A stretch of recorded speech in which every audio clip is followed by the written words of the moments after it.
Вториот дел во кој ја испраќате спецификацијата преку порталот е на следниот начин. Влегувате во порталот, одите на копчето што го имате овде, како во вид на тетрадка, го бирате соодветниот месец, овде веќе ова ординација има испратено за јануари и февруари, одиме за март. Нема прикачен. Одиме на копчето, прикачи датотека, изберете датотека, choose file, и сега во десктопот, како што ви објаснето, во 2014, јас претходно ги имам преку MyMouth креирано овие датотеки, во трети месец ја зимам датотеката и open, поднеси. Со тоа, успешно прикачување на датотека. Во делот за статус на XML датотеката се чека да се процесира. Доколку овде пишуваше не е валидна датотека, тогаш морате да видите што е проблемот. Проблемот нема да ви го даде овде, туку во самата MyMouth програма,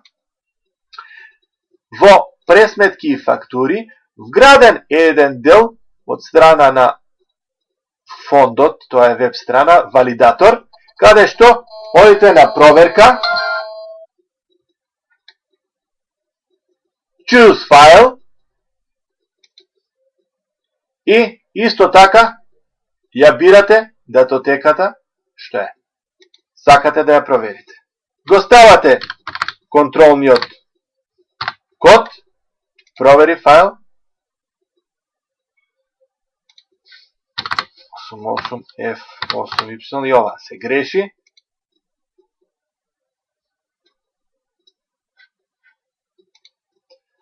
А малце по-комплицирано, бирате датотека, при секое погрешно внесување на кодот, автоматски морате пак датотека да ставите.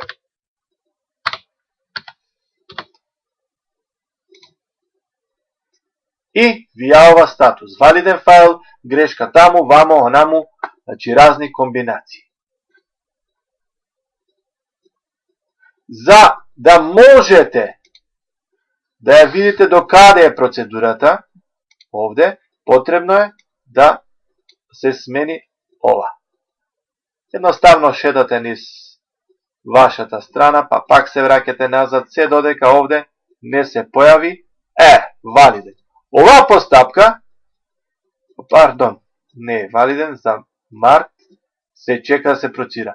Ова чекање може да потрае дури до 15-20 минути и пола сат, зависи од моментот на зафатеност на сервер.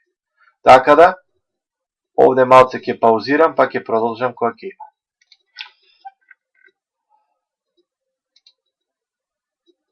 Ги менувате овде опциите,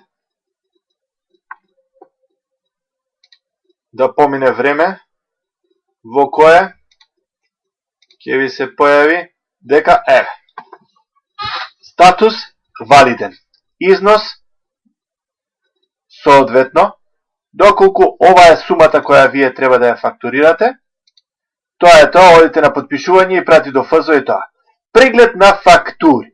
Сега една опција која дозволува, доколку износот поради некоја причина не ви е тој што планирате вие да го барате од фондот, имате овде на соодветната фактура акции, каде што имате детали, превземи фактура и опцијата превземи листа на валидни епизоди. Кај вас ќе ја користите првата опција за евентуална проверка, каде што постојат валидни епизоди и невалидни епизоди. Кај невалидните епизоди, на крајот на секоја епизода, овде немаме ниту една, во акции постои еден минус, голем знакче минус, каде што со кликање на него ќе ви даде коментар што е всушност проблемот.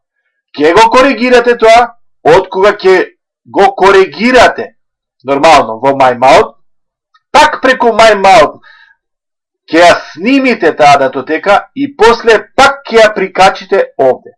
Да знаете следно, дека Доколку имате прикачена датотека, а после пак прикачите друга, таа не се собира, туку претходната се игнорира и целата постапка на валидација почнува од почеток.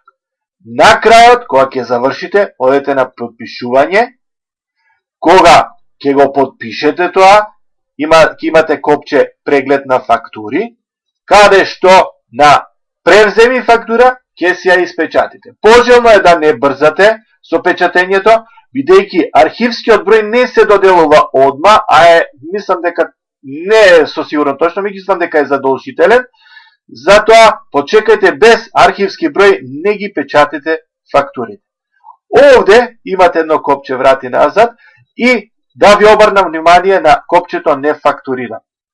Значи ова е многу лошо копче, немојте да го користите, тоа значи дека за овој месец не доставувам фактура.